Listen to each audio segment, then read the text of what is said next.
Kaj pomeni za vas in za otroke, ki so v tem trenutku tukaj, obisk hokejskega kluba Acroni in seveda donacija? Lepo pozdravljeni najprej.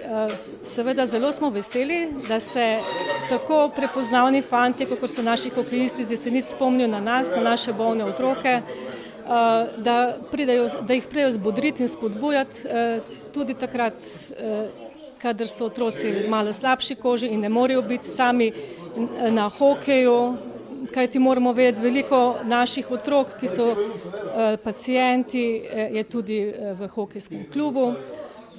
Seveda to je lepa gesta in pomeni veliko za otroke, da jih spodbujamo k zdravemu načinu življenja, da prepoznajo, kaj je smisel gibanja, športa za mlade, za njihovo zdravje.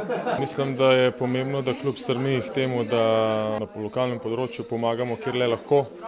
Tako da je v klubu padla ideja o tej tako imenovani Teddy Bear Toss akciji, kjer smo na domači tekmi zbirali te plišaste igračke za otroke tukaj in pa za tiste, ki bojo kasneje prišli sem, da jim je malo lažje tukaj, tako da absolutno mi moramo imeti človeško stran in moramo en drugemu pomagati in če le kje lahko se potrudimo pa damo večkrat energijo v to in se vzamemo čas. Naja Virant, povej, se zdraviš tukaj na pediatričnem oddelku na Jesenicah? Ja.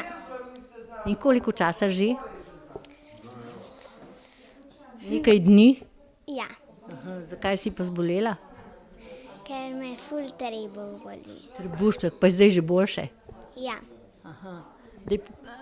Spremljaš kdaj kakšne hokejiste takole na televiziji ali celo v dvorani Podmežaklo? in ja, moj bratec je hokejist.